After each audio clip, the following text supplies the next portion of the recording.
Universitas Jember. Kita kasih aplaus ya. Jadi DIN itu adalah Diplomat Entrepreneur Network gitu ya.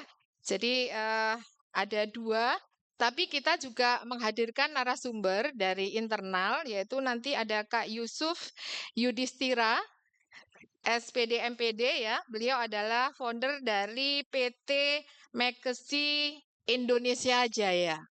Kemudian hadir juga di sini anggota fungsional UPA Pengembangan Karir dan Kewirausahaan. Di sini yang di depan ada Mas Pandu, ada Mbak Intan, ada Mas Rismawan ya dari FKEP, Mas Rismawan ini. Kemudian ada juga dosen FEB, Mbak Ibu Resa yang biasa dipanggil Mbak Rere gitu ya.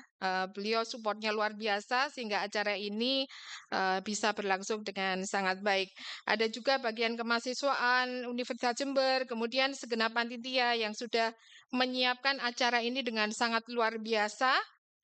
Di sini juga ada staf kami ya yang support luar biasa juga, Mas Ahmad Saifuddin. Terima kasih.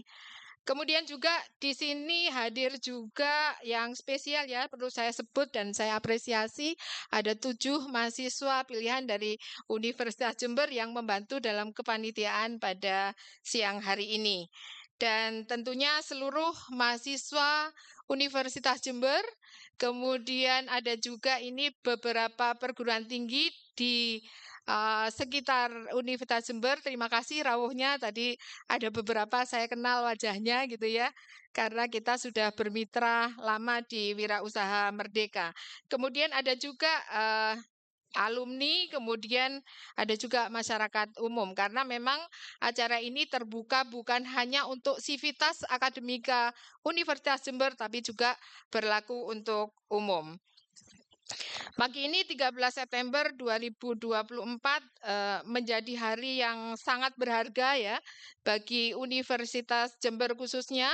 Mengapa? Karena UNED terpilih menjadi salah satu perguruan tinggi yang menjadi tempat roadshow bagi kawan-kawan DSC gitu ya. Sebagaimana namanya adalah rangkaian DSC tahun ke-15. Namun baru pertama kali ini kita menjadi tuan rumah ya, berkolaborasi dengan teman-teman dari DSC. Mengapa acara ini kami sambut dengan baik? Karena sebagaimana amanah dari UPA yang saya pimpin, yaitu UPA Pengembangan Karir dan Kewirausahaan, mengemban salah satu tugasnya adalah memfasilitasi bagaimana menyiapkan calon entrepreneur muda sebagaimana tanggung jawab yang diemban oleh UPA. Kemudian kami juga punya PR yang ditugaskan dari pimpinan, yaitu indikator kinerja utama atau IKU 1, yaitu melacak bagaimana alumni kohort 1 tahun dari Universitas Jember itu mereka studi lanjut atau bekerja atau berwirausaha. Tentu saja dengan syarat pendapatan yang layak. Apa yang disebut dengan pendapatan yang layak? Yaitu pendapatan yang diterima oleh mereka yang bekerja atau berwirausaha minimal 1,2 kali UMR atau UUMP di mana alumni bekerja, gitu ya. Dan sebagai informasi, alumni UNED per hari ini 2024 ya, jadi masih ada nggak terhitung yang hari Sabtu nanti di wisuda, itu sebanyak 5.152 orang. Namun yang berwirausaha baru 103, artinya baru 1,99%. Dan kalau kita telisik kohort 1 tahun, yaitu alumni yang lulus tahun 2023 sebanyak 7.822, yang berwirausaha baru 316. Artinya baru 4,04%. Jadi mirip-mirip dengan gambaran entrepreneur level nasional, yaitu di Indonesia. Padahal negara maju itu entrepreneurnya sekitar 10-12%. Indonesia baru 3,47%. Jadi cerminan Universitas Jember ini miniatur Indonesia gitu ya. Jadi sebagai kepala UPA saya berharap prosentase ini bisa naik dengan sumbangsih salah satunya lahirnya entrepreneur muda dari kampus kebangsaan yaitu Universitas Jember. Dan di akhir sambutan saya menyampaikan ucapan terima kasih yang tak terhingga kepada Mili Cipta Karya. Semoga acara ini bermanfaat dan semoga kerjasama dengan Mili Cipta Karya dalam program DSC session berikutnya ini bisa berkelanjutan dan tentu saja bisa memberi manfaat pada kedua belah pihak. Semoga para audien nanti bisa mendapatkan manfaat dari acara ini dan saya tutup dengan tagline dari DSC Session 15. Jadi sebagaimana tadi MC ya, kalau saya bilang DSC Session 15, teman-teman audien bisa menjawab siap bikin gebrakan, gebrakan bersama. Siap? Oke. DSC Session 15. Siap bikin gebrakan, gebrakan bersama. Oke, terima kasih. Wabillahi taufik wal hidayah. Wassalamualaikum warahmatullahi wabarakatuh. Baik, disampaikan terima kasih kepada Ibu Dr. Rohani SPMSI yang telah memberikan sambutan yang begitu luar biasa. Udah di-spill ya tadi sedikit sama Bu Rohani, kalau ini nanti akan ada acara talk show terkait dengan entrepreneur. Berarti teman-teman yang hadir di Gedung Sujarwo ini semuanya pengen jadi entrepreneur nggak? Kok nggak ada suaranya? Semuanya di sini pengen jadi entrepreneur nggak? Pengen. Kurang semangat. Aku tanya sekali lagi. Di sini semuanya pengen jadi entrepreneur nggak? Oke, karena di acara DSC Season 15 ini juga menghadirkan 3 narasumber yang luar biasa. Ada Kak Diva Felda Hanifa sebagai founder of My Getuk. Kemudian narasumber kedua kita ada Kak Mirna Anissa selaku Director of PSI Softboard. Dan yang terakhir dari Bapak Yusuf Yudhistira SPD MPD selaku founder of PT Makesi Indonesia Jaya. Langsung saja kita masuk ke acara inti ya, biar teman-teman nanti kalau misalkan mau berdiskusi atau kepo terkait dengan kiat-kiat menjadi seorang entrepreneur yang sukses itu seperti apa, kita langsung masuk saja yang akan dipandu oleh Bapak Ankar Diansyah Pandu Pradana, SPMSI. Boleh kita kasih tepuk tangan kepada Bapak Ankar Diansyah Pandu Pradana, SPMSI.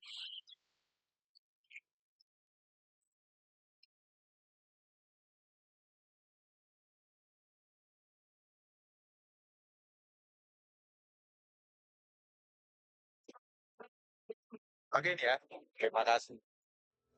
Terima kasih Mbak MC. Assalamualaikum warahmatullahi wabarakatuh. Selamat siang, salam sejahtera untuk kita semuanya.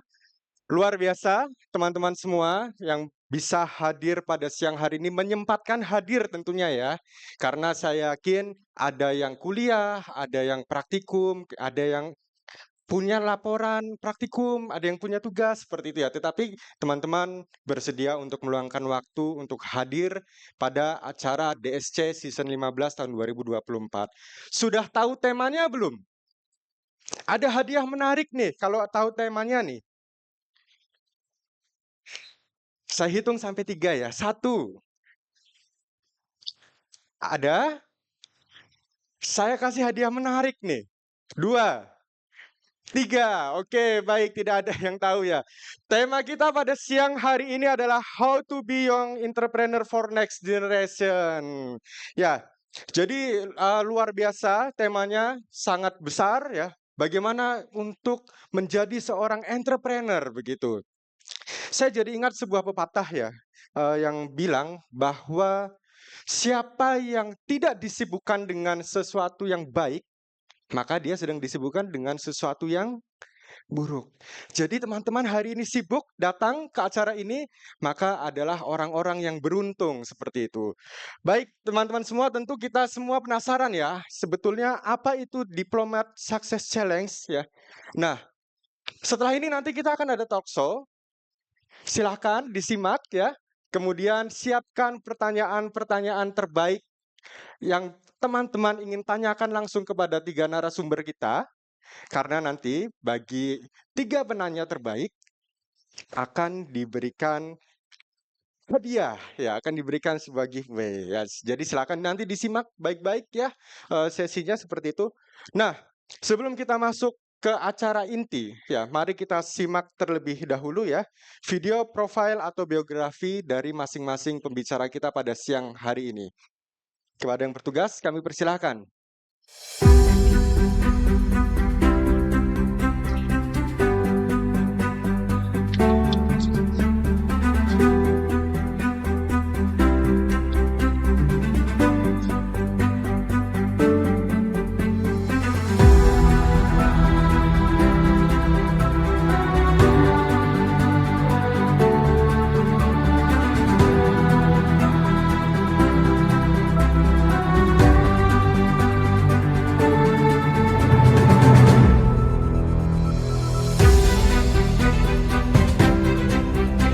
Baik, mari kita sambut ketiga pembicara kita pada siang hari ini.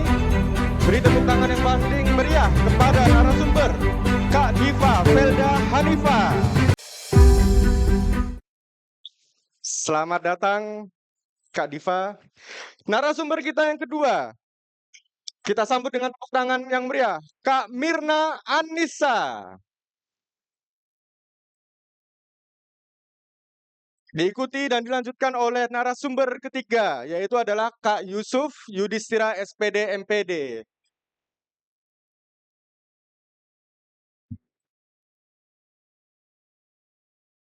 Baik, luar biasa sekali. Teman-teman, yang ada di depan kita semua ini adalah orang-orang muda tetapi punya profil yang luar biasa.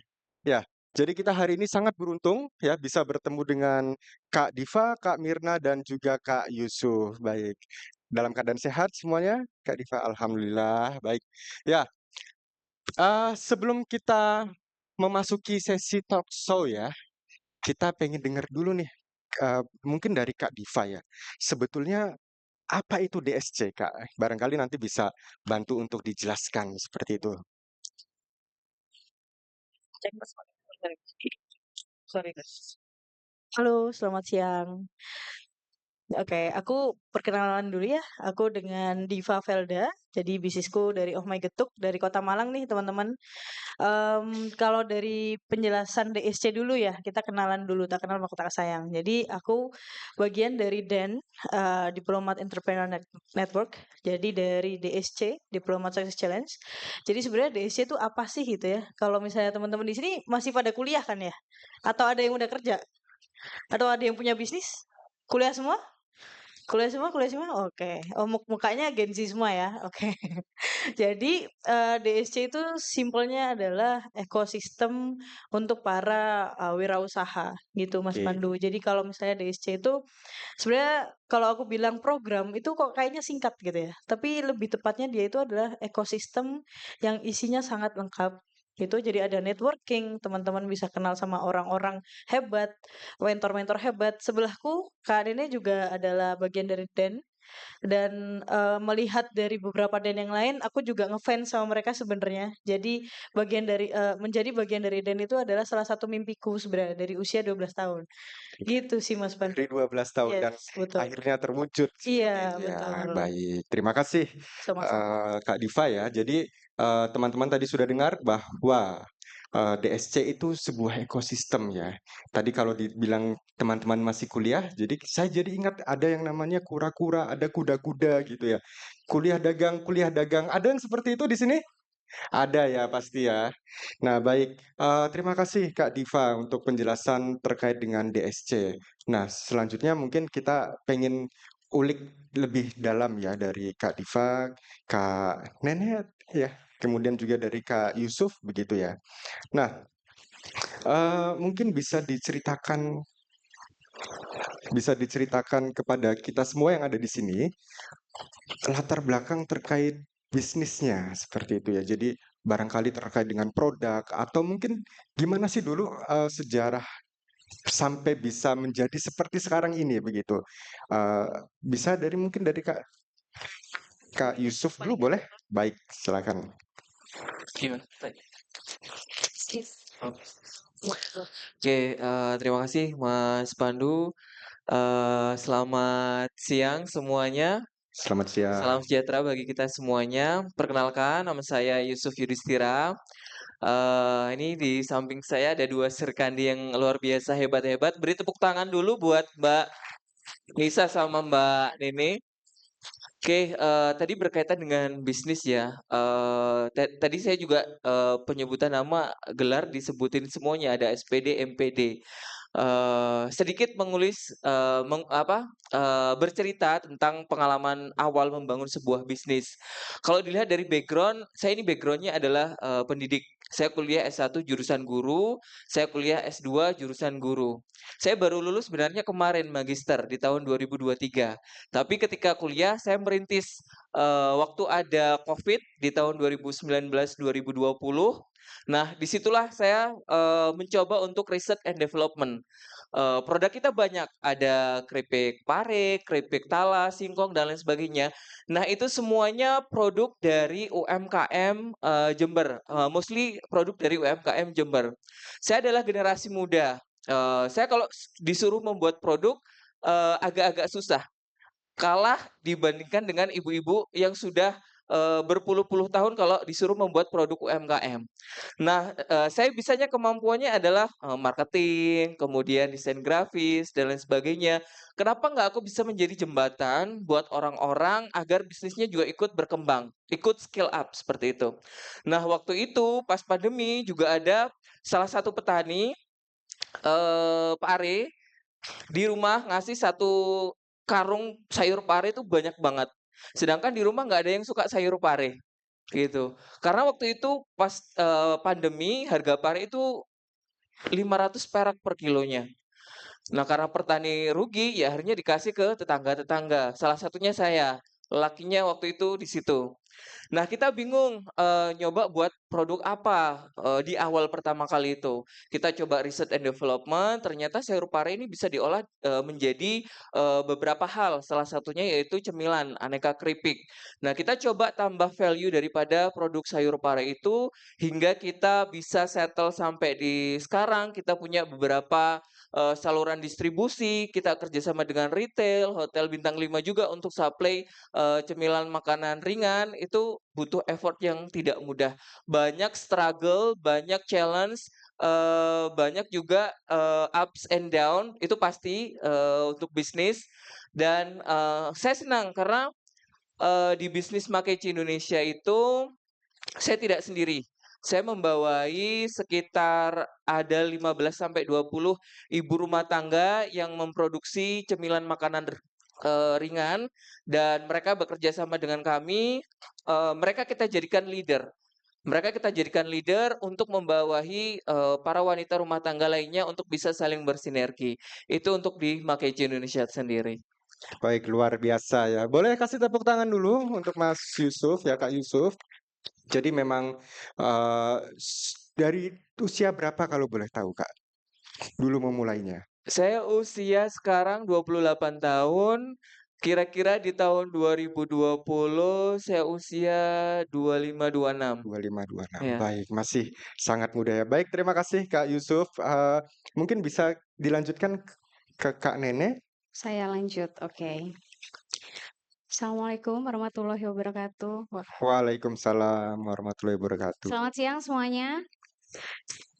Perkenalkan saya Nini. Namanya Mirna mungkin tadi, nama panggungnya Nini.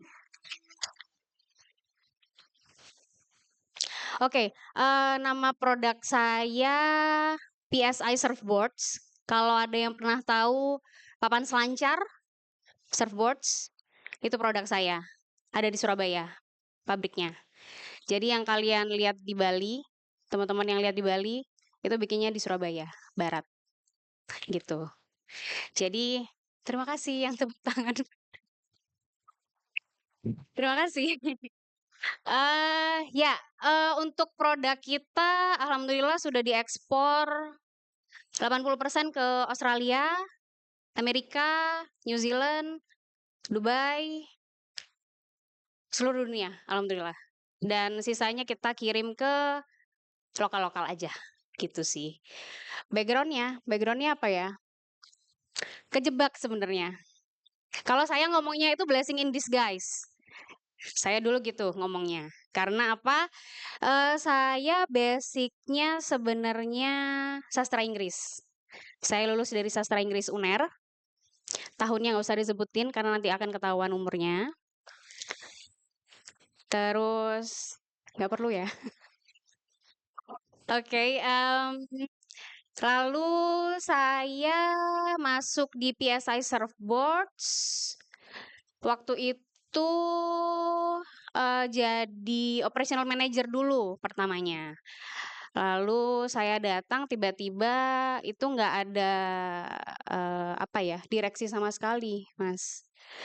Tuh, terus habis itu saya cuma ditinggalin satu perusahaan yang isinya ada 60 karyawan yang menggantungkan hidup di perusahaan itu dengan hutang waktu itu 5-6 miliar gitu. Jadi saya taunya waktu itu cuma jualan aja, tapi saya nggak tahu caranya bikin surfboards yang benar itu kayak gimana sih gitu. Terus waktu itu saya cuma kepikiran saya harus tahu dapurnya dulu kan. Saya harus tahu Oke. bumbu-bumbunya kayak gimana gitu. Terus waktu itu saya kepikiran langsung, udahlah saya mau belajar aja. Saya cuma langsung ngambil kunci mobil, berangkat ke Bali, nyetir sendiri,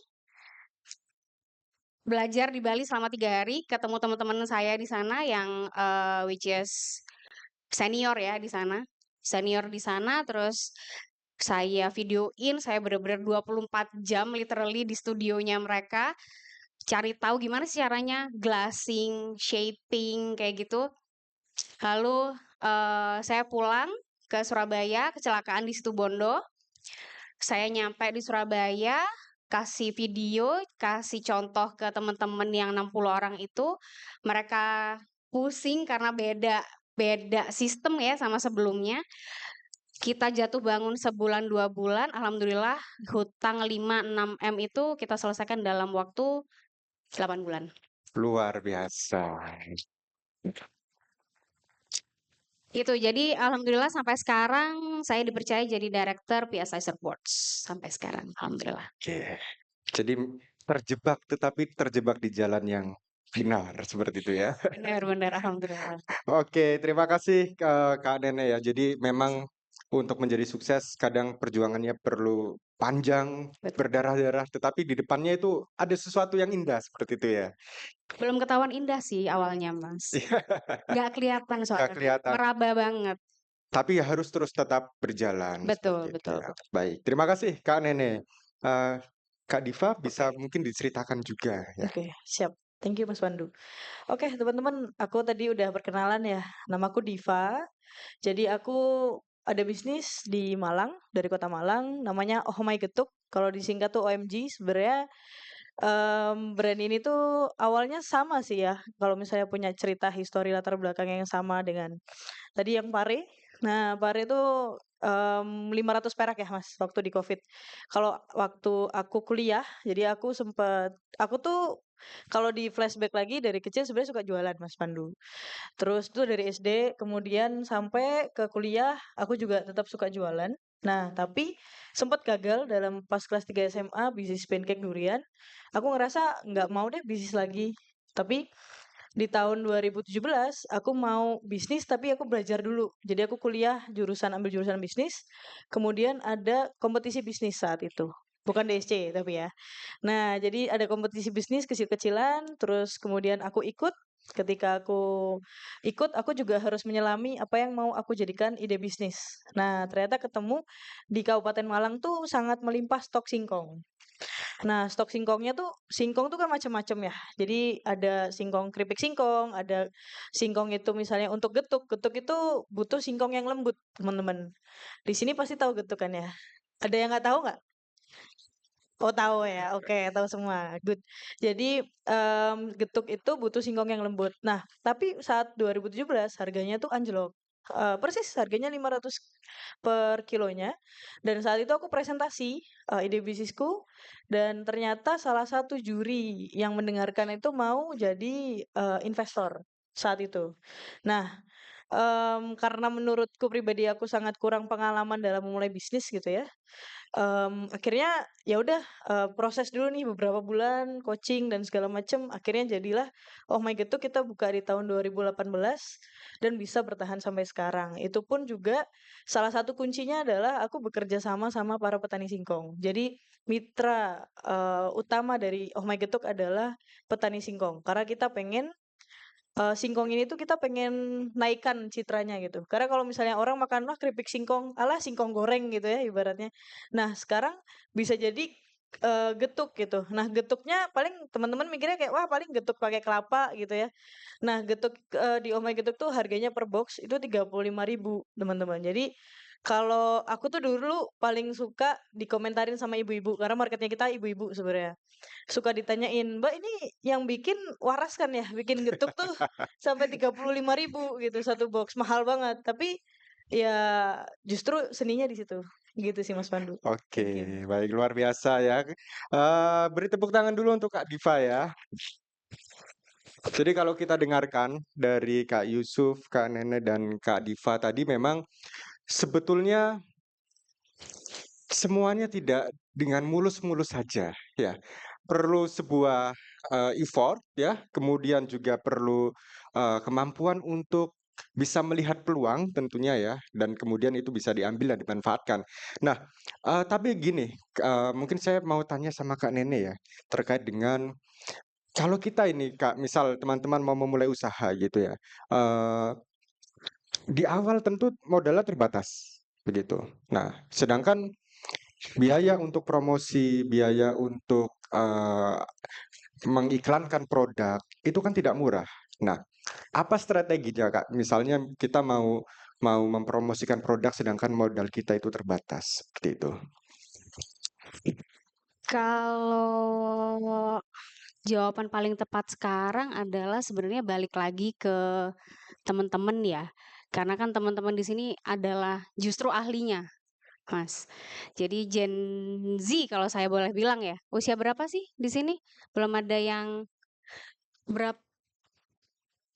Ada 19, Wow. ada ya? Ada. 21, 22, Wow. Masa mirip-mirip mudaku. sama kita semua berarti Kak. Mirip dikit tipis. Tipis banget. Eh sebenarnya balik malah ahlinya malah ke mereka-mereka ini sih karena mereka sekarang itu bisa saya bilang kunci dari digital platform nggak sih?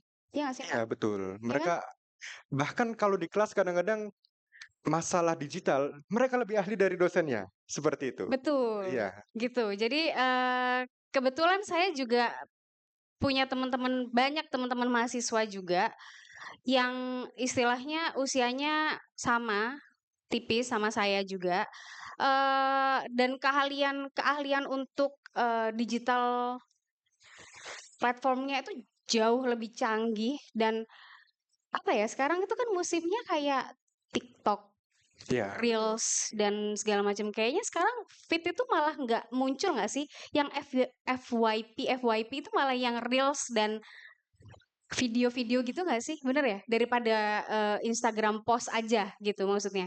Gitu sih kalau kalau di tempat saya biasanya itu memang saya lebih FYP-nya itu malah yang ke Reels gitu. Jadi kalaupun untuk promosi produk atau segala macem memang kita biasanya bikin kontennya memang mostly lebih FYP di Reels-nya itu sih. Jadi kebetulan saya juga ada satu teman di Surabaya, itu dia konten kreator Surabaya, dia punya salah satu produk kalau pernah ada yang tahu tas kasur, pernah tahu ya tas kasur gitu.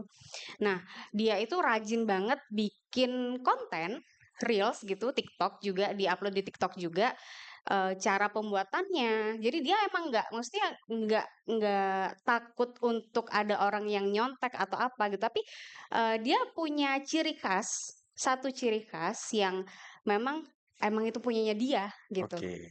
Gitu. Jadi kalau dia mau nge-share itu juga ya udah emang ini kontenku, emang itu produkku. Jadi ketika ada orang lain ngeliat produk itu kayak oh itu punya dia ya gitu. Jadi kayak udah tahu banget kalau itu adalah si itu gitu. Oke. Gitu sih. Baik. Lebih ke masuk ke digital platform sih. Baik, jadi seperti digital marketing memanfaatkan sosmed seperti Betul, itu ya dan Kak ya. saya rasa juga semua teman-teman di sini juga sosial medianya pasti kenceng banget. Sekenceng itu. Betul atau betul? Betul. Betul. Ya. Gitu. Ada nggak yang pernah dikasih tugas untuk bikin TikTok atau mungkin Reels? Biasanya kalau baru masuk diminta untuk bikin akun IG seperti itu ya, betul ya? Ya, nah itu bisa dimanfaatkan ya. Jadi menurut Kak Nene ini menjadi salah satu senjata yang ampuh gitu ya Kak ya. Sangat ampuh. Sangat ampuh. Zaman sekarang sangat ampuh. Apalagi kalau kita sudah targeted marketnya usia Betul. berapa seperti itu Yes, gitu betul. ya. Baik. Ya, terima kasih sekali Kak Nene ya. Jadi insight-nya luar biasa. Kemudian ada satu lagi ya pertanyaan dari yang muncul seperti itu terkait dengan begini. Kadang kalau kita usaha, kita sudah punya pelanggan ya. Mungkin saya ingin bertanya ke Kak Diva ini ya.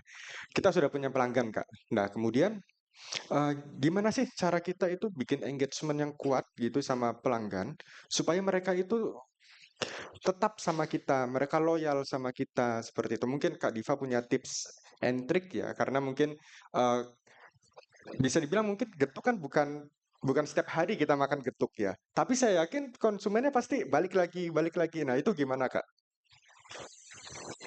Belum nilai. Sorry, makasih Mbak. Oke, jadi pertanyaannya bagus sih Mas Pandu. Biasanya kan zaman sekarang kayak tadi kan Mbak Neni udah sharing ya kalau Reels, TikTok itu sangat efektif dan menurutku sangat benar gitu ya. Nah, Reels dan TikTok itu biar bisa edukasi gitu, untuk edukasi ke marketnya dulu pertama kali. Orang beli gitu ya, tapi gimana sih cara maintenance-nya gitu. Nah, sebenarnya dari 2018 Oh My Getuk itu mengalami perubahan. Karena kan sempat jadi kita tuh sempat target utamanya kita adalah wisatawan. Oke. Nah, wisatawan itu teman-teman stop di tahun 2020 kan tahu sendiri ada COVID, kita PPKM, kita nggak bisa kemana-mana, jadi toko tuh tutup, nggak boleh buka juga sama pemerintah saat itu. Jadi yang terjadi ya kita nggak ada market, terus tutup saat itu, vakum dulu. Oke. Buka lagi karena request juga dari market. Terus ternyata aku juga belum ngeh kalau ternyata ada experience yang mereka rasakan atau pengalaman yang mereka rasakan. Jadi customer tuh protes, kenapa sih kok harus tutup Mbak? Kan nggak apa-apa, yang makan tuh warga lokal aja. Dan saat itu di tahun 2020 waktu PPKM kayaknya sekitar bulan September gitu ya, masih fresh-freshnya COVID tuh. Nah, aku baru paham kalau ternyata Oh My Getuk itu ada treatment nih. Jadi misalnya nih, kan ibu-ibu kan hampir 80% marketnya Getuk itu adalah ibu-ibu. Which is ibu-ibu jujur aja suka komentar, suka apa ya, suka ngeritik Iya gitu ya. betul ya. Berubah dikit dikritik gitu ya. Terus belepotan dikit dikritik gitu ya. Nah, kita suka dengerin dengan baik, terus kita suka, "Oke Bu, kita ganti aja." Meskipun misalnya banyak juga yang iseng gitu ya. Misalnya, "Mbak, ini ada sedotan nih," padahal kita juga bingung itu gimana sedotan bisa digetuk gitu ya. Jadi agak lumayan lucu juga. Jadi, "Oke, baik Bu, bisa dibawa ke toko, nanti kita ganti." Nah, garansi-garansi itu yang aku terapkan dan ternyata aku baru sadar saat itu, akhirnya aku duplikasi ke marketku yang baru di warga lokal gitu. Terus ketambahan kemarin saat aku ikut DSC, salah satu mentor namanya Mas Andanu Prasetyo. Beliau tuh foundernya Toko Kopi Tuku, teman-teman. Mungkin kalau misalnya tahu dia tuh adalah ibaratnya dia yang pioneer pertama ya kopi susu gula aren di Indonesia. Aku banyak sharing, banyak dengerin beliau maksudnya ya. Jadi lebih ke catetin omongannya dia gitu ya. Ternyata beliau itu juga sangat menekankan experience customer tuh nomor satu.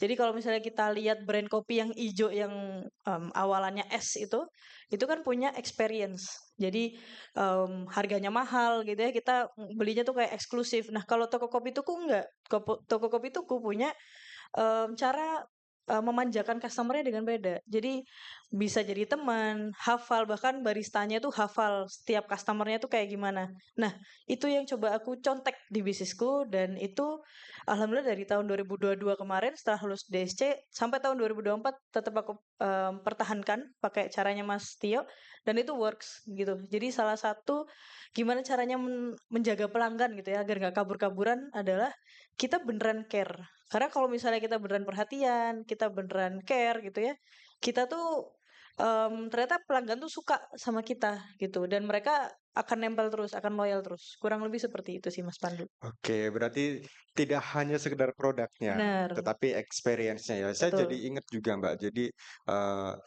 ada satu toko ya, elektronik ya, di Mm, mana saya langganan di situ. Oke. Karena meskipun dia lebih mahal, tapi begitu datang dapat senyuman itu. Nah, Beda sama toko sebelah yang judes gitu ya. iya betul ya, seperti Iya, itu. Baik sesimpel ya. itu aja ya Mas ya. Sesimpel itu bisa bisa menggait banyak pelanggan seperti Betul. itu ya. Jadi ya teman-teman semua eh, kalau menjadi entrepreneur berarti harus ramah sama konsumen, sama pelanggan seperti itu ya. Baik. Kalau boleh ditambahkan Nambahin gimana? sedikit aja ya. Ya. Sebenarnya nggak hanya sama pelanggan aja sih, Mm-mm. Mas. Lebih ke stakeholder ya. Oke.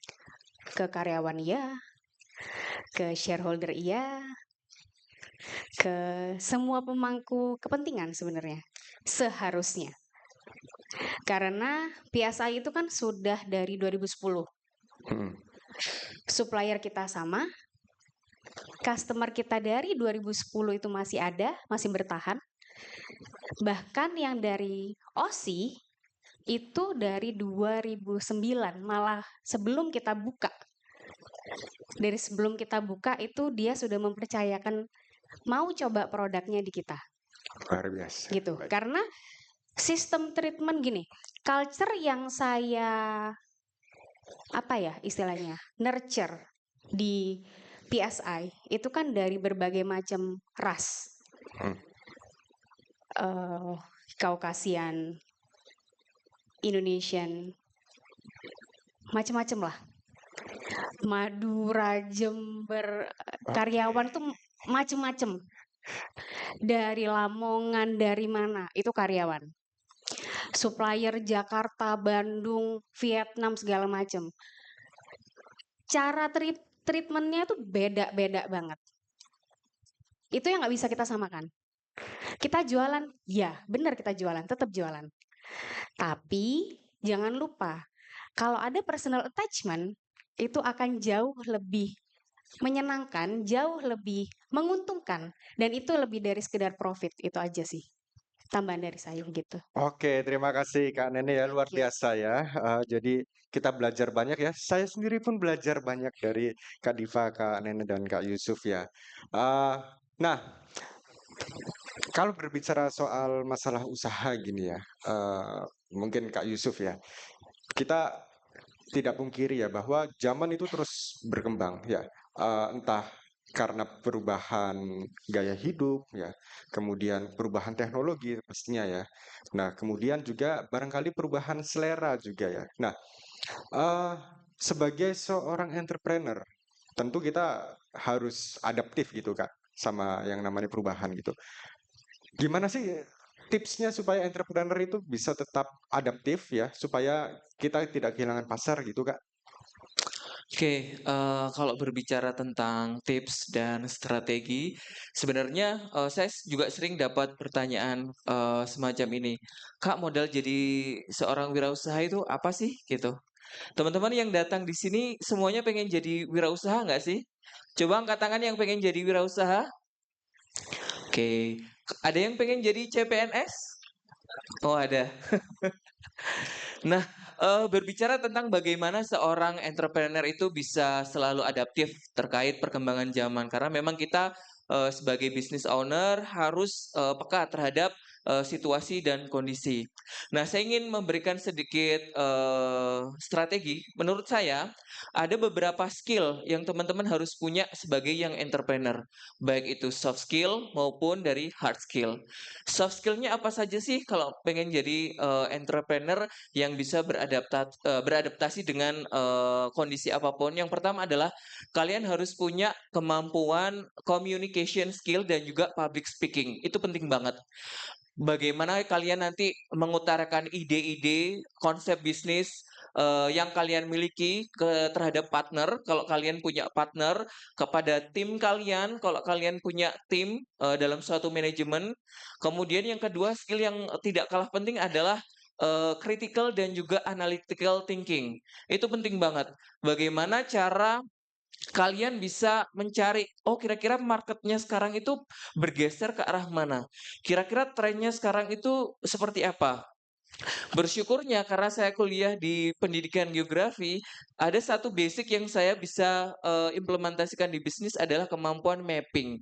Baik itu mapping market, kemudian positioning produk dan lain sebagainya. Beruntungnya saya di situ ada kemampuan, ada ilmu mapping dari geografi yang saya terapkan di bisnis. Sehingga ketika tren mulai redup, misalkan tren makanan ringan kemasannya eksklusif dan lain sebagainya, kita coba tren makanan bundling dengan produk-produk yang lain dengan meningkatkan atau memunculkan tren yang baru. Nah, itu bisa jadi hal-hal kreatif yang bisa teman-teman terapkan agar bisnisnya bisa adaptif dengan perubahan yang semakin masif.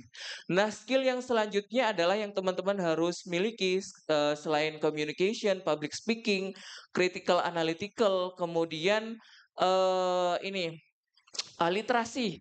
Literasi digital, kemudian literasi apapun yang teman-teman harus kuasai. Karena di awal merintis, ini ya, business owner itu harus punya kemampuan seperti Superman, teman-teman.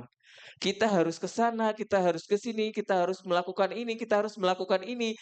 Single factor. Kalau teman-teman perintis loh ya, ini tanda kutipnya perintis ya. Karena memang di awal kita benar-benar mencari bisnis kita itu arahnya mau kemana, goals kita itu mau arahnya kemana, seperti itu. Nah, kemudian hard skillnya yang teman-teman harus kuasai apa? Pertama, basic, mungkin desain grafis. Kemudian yang kedua, computering dan lain sebagainya. Itu penting banget di dunia bisnis. Misalkan desain grafis ya, kalau diimplementasikan seperti apa untuk usaha? Kita mau buat konten, kita mau buat apa istilahnya, feed dan lain sebagainya yang mungkin ikut tren. Kalau sekarang trennya mungkin mundur wir gitu ya. Kemudian kita makan cemilan, kita juga buat konten-konten mundur wir. Nah, itu bisa jadi bisa meningkatkan engagement produk kita ke target market melalui platform sosial media dan lain sebagainya. Itu adalah basic-basic sederhana, skill-skill, soft skill dan juga hard skill yang teman-teman harus kuasai untuk menjadi seorang young entrepreneur. Logikanya seperti ini, teman-teman. Kalau teman-teman sudah settle atau sudah punya mindset pengen jadi seorang wirausaha, ya harus totalitas. Ibarat kata kalau teman-teman mau mendaki gunung, teman-teman tahu ini puncaknya di sana. Nah, jalan ke arah sana itu seperti apa? Itu yang harus teman-teman susun. Strateginya seperti apa? Kalau mungkin di tengah jalan, oh ada nyerempet sedikit, ya kita luruskan. Oh, kalau di jalan ternyata kita kurang ini, ya kita harus beradaptasi dengan perkembangan zaman itu. Itu sih kalau dari saya, Kak Pandu. Oke, thank you banget Kak Yusuf ya. Jadi ada soft skill, ada hard skill. Saya jadi kepikiran gini Kak, misal ya, teman-teman di sini pasti punya basic knowledge yang berbeda-beda ya. Ada yang dari pertanian, ada yang dari ilmu komputer gitu. Berbicara masalah hard skill misal Kak, teman-teman yang dari pertanian kebetulan punya ide bagus terkait teknologi digital. Idenya bagus, maksudnya secara konsep dan kemudian frameworknya juga bagus gitu. Tapi mereka nggak punya hard skill terkait programming, let's say seperti itu. Kira-kira gimana tuh Kak menghadapi kondisi yang seperti itu? Apakah kemudian mereka perlu belajar atau perlu merekrut Atau seperti apa? Oke, kalau dari tips saya, kalian harus berkolaborasi. Karena saya punya prinsip mudah berkarya, ciptakan kolaborasi. Karena memang kolaborasi itu salah satu konsep yang cukup apik untuk diimplementasikan di sebuah bisnis. Karena memang kita semua itu punya background yang berbeda-beda. Kita sebagai human as individual, kita punya kelebihan dan kekurangan masing-masing.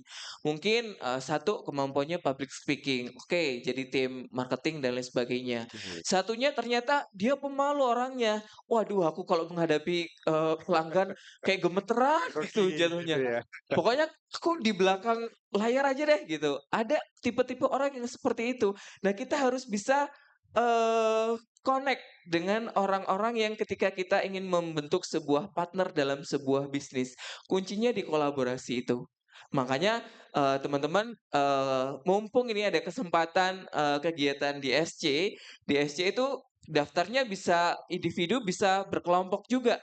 Teman-teman bisa berkolaborasi, satu mungkin dari prodi pertanian, satu dari anak TI, satu dari ekonomi bisnis dan lain sebagainya.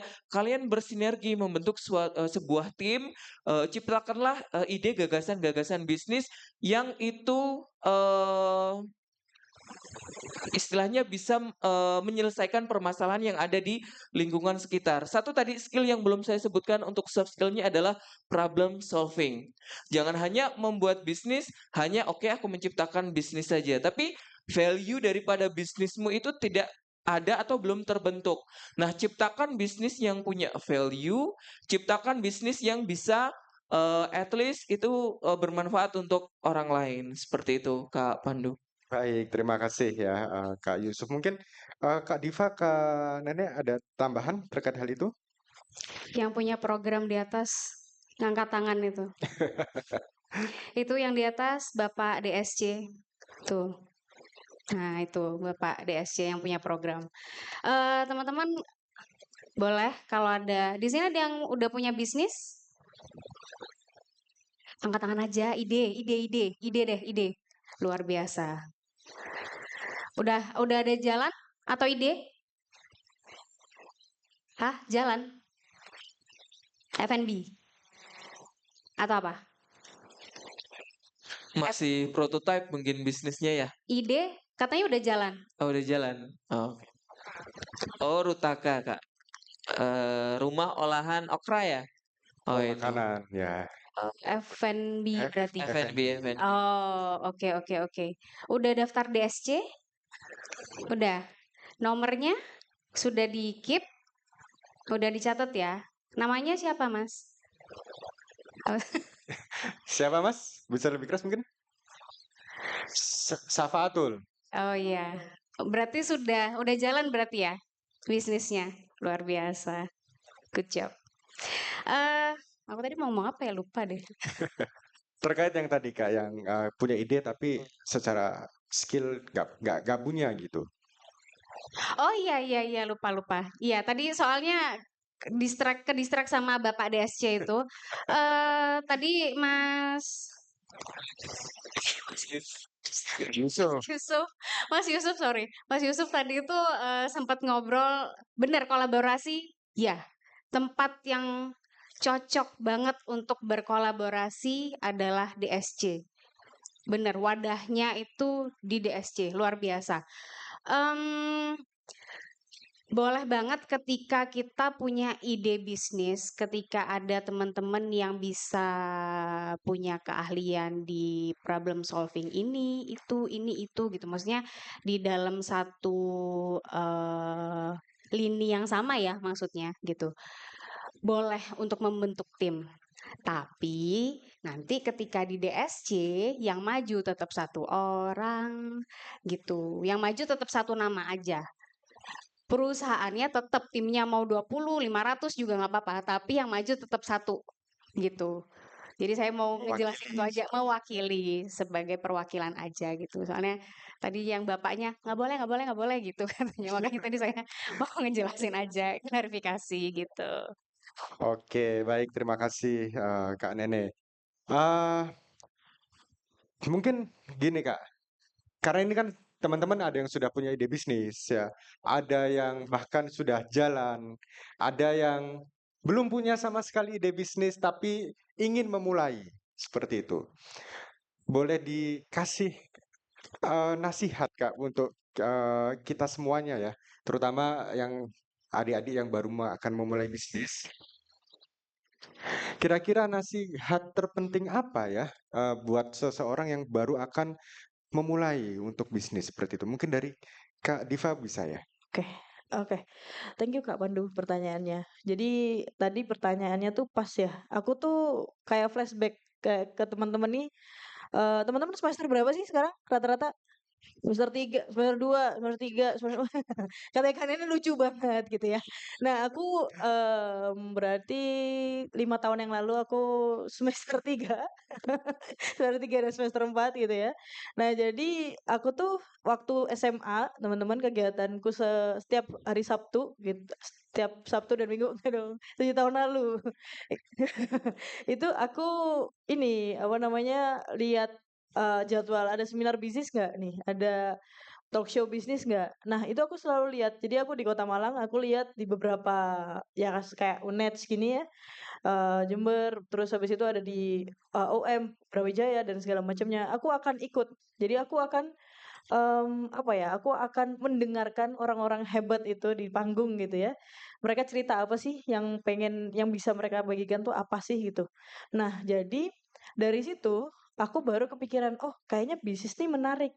Jadi kalau misalnya teman-teman di sini mungkin kayak mikirnya aku mau jadi ini deh konten creator gitu. Apapun apapun profesi yang mau kita mulai, saranku adalah kita denger atau kita punya role model, teman-teman. Karena buat seusia Gen Z kayak kita ini gitu ya. Kalau kita nggak punya role model, kita akan bingung jalannya ini mau kemana ya. Kita mau kayak tadi sempat ditanyain sama Kak Yusuf, siapa yang mau jadi CPNS gitu ya. Nah, kalau misalnya kita cuman pengen-pengenan doang, ketika kita menjalankan itu makanya kenapa sekarang banyak banget Gen Z itu faktanya tuh resign. Resign, terus habis itu banyak yang bilang kalau Gen Z itu kalau kerja nyebelin, malas-malesan, padahal bukan itu gitu. Timku hampir 90% semuanya Gen Z. Ya karena memang ngobrolnya juga sama Gen Z juga sih. Tapi maksudnya Gen Z itu kita tahu kok, kita tuh punya potensi. Yakin kan? Kita punya potensi, yakin ya di sini ya? Dah, deal ya. Nah, kita semua punya potensi. Buktinya kita mau kuliah, kita niat untuk ikut acara ini. Itu menurutku udah langkah yang bagus gitu. Nah, kita suka kehilangan arah di tengah jalan. Makanya kenapa kita butuh role model. Nah, role model itu yang aku cari di tahun 2016-2017. Aku liatin acara-acara seminar bisnis dan yang lainnya. Di situ ide-idenya muncul, Kak Pandu. Jadi aku lihat misalnya simple kayak mungkin teman-teman di sini ada yang di sini banyak ya UMKM yang jualan keripik pisang ya, Kak Yusuf ya. Nah, tapi ada di tahun 2015, 2014 ada yang jualan keripik pisang sampai produknya tuh masuk ke Transmart. Jadi Transmart tuh dikuningkan sama dia. Jadi ada yang punya dan itu salah satu alumni DSC juga namanya Kak Gazan. Dia punya nama produknya Zanana. Dia bisa mengkuningkan Transmart yang merah itu. Jadi produknya ada di displaynya Transmart dan idenya sesimpel itu, tapi dia bisa sukses dengan keripik pisangnya. Jadi jangan takut untuk misalnya, wah aku ideku cuman gini aja kak, ideku cuman kecil doang. Sama teman-teman, aku juga ide juga ya cuman gitu doang. Pengen bikin apa sih? Pengen bikin getuk buat Gen Z selesai. Terus kan ini pengen bikin surfboard dan bahkan bisa mengelola banyak gitu. Nah, Kak Yusuf juga sama simple gitu. Ide-idenya tuh simple sebenarnya, tapi kita jalankan. Jadi, kenapa kita butuh role model? Karena tadi kita akan menjalankan ini setiap hari. Makanya kenapa banyak sekarang tuh banyak yang muncul kayak aku burn out nih. Padahal burn out tuh apa sih gitu ya. Kadang kita juga bingung burn out tuh apa gitu ya. Kalau orang zaman dulu tuh suruh sholat gitu, padahal bukan itu. Kita mah cuman ya kita cuman bosen aja karena kita nggak menjalani itu dengan sepenuh hati. Sepertinya kayak itu sih Kak Pandu untuk nge-trigger gimana ide bisnis muncul, keinginannya apa. Apapun profesi teman-teman, saranku adalah punya role model. Oke, baik. Makasih Kak Diva ya. Makasih. Jadi selain role model tadi kalau boleh saya sedikit ambil intisarinya, mungkin ambisinya juga dijaga gitu ya Kak ya. Betul, betul. Ikut seminar bisnis itu kan jadi keinginannya itu semakin kuat dan terjaga seperti itu ya. Yes. Oke, baik. Thank you banget Kak Diva. Kak Yusuf barangkali bisa kasih juga tips and trick buat kita semua yang ada di sini Kak. Oke, buat teman-teman yang tadi bilangnya pengen jadi seorang pengusaha, tapi saya lihat ini wajah-wajahnya bukan wajah-wajah pengusaha ini. Nggak bercanda. Kita nggak tahu ya, takdir kita nanti seperti apa ke depan. Mungkin Mbak yang pakai baju blazer itu nanti jadi, pengusaha ikan lele, atau mungkin Mas yang di depan ini mungkin nanti buka warung, ataupun Mbak yang pakai baju hitam ini nanti jadi, konten kreator dan lain sebagainya, kita nggak tahu takdir kita nanti, ke depan menjadi apa. Cuman yang ingin saya tekankan kepada, adik-adik mahasiswa semester 3 di Universitas Jember, ketika kamu, memiliki sebuah cita-cita, ketika kamu benar-benar pengen jadi seorang, entrepreneur, kamu juga harus, belajar semaksimal mungkin. Karena ada satu prinsip yang saya pegang sampai saat ini adalah, kekuatan bisnismu bisa dilihat atau bisa diukur dari seberapa besar kamu belajar. Jadi kalau teman-teman sekarang itu belajarnya masih mungkin 10%, 20%, enggak 100%, ya berarti cita-citamu menjadi seorang entrepreneur itu yang seharusnya rutenya itu bisa 1 jam perjalanan ke puncak gunung, kamu harus berhari-hari, berminggu-minggu, ataupun sampai bisa berbulan-bulan dan bertahun-tahun. Nah, jangan sampai kalian, salah strategi ketika ingin menjadi seorang, entrepreneur. Karena tantangan ketika kalian sudah menentukan ingin menjadi seorang pengusaha, itu di lapangan realitanya tidak segampang atau tidak semudah yang kalian bayangkan. Mungkin kalian sekarang bangga, "Oh, aku sudah punya bisnis sekarang, ID-nya tak munculin di bio IG-ku biar terlihat keren dan lain sebagainya." Itu Gen Z kebanyakan, seperti itu sekarang, udah punya usaha, di-mention di Instagram-nya udah terlihat keren. Tapi sebenarnya kalau teman-teman pengen, mendalami bisnis lebih dalam, belajar tentang, manajemen dalam bisnis, kemudian digital marketing dan lain sebagainya, itu ilmunya sangat luas sekali. Benar tadi yang dikatakan Kak Nisa, kalian harus punya role model. Kalau kalian, passion-nya di makanan minuman, ya siapa, aktor ataupun orang yang berkecimpung di bidang itu, kalian belajarlah di orang itu. Apa kelebihannya dia, apa kekurangannya dia. Kalau ada kekurangan, belajar lagi ke orang, mentor yang lain, itu, yang punya passion, seperti yang teman-teman miliki, seperti itu. Karena memang semuanya kalau tidak dilandasi dengan passion, itu jadinya maju mundur gitu. Tapi kalau kita sebagai wirausaha itu, sesuai dengan passion kita, kita ngerjainnya itu juga seneng, seneng, bangga, kalau ada prestasi kita juga bangganya luar biasa gitu. Itu hal yang saya, alami selama menjadi founder dari Makeci Indonesia. Karena apa sih yang menjadi kebanggaan saya? Pertama, saya bisa menjembatani, orang lain untuk mencapai angka cukupnya.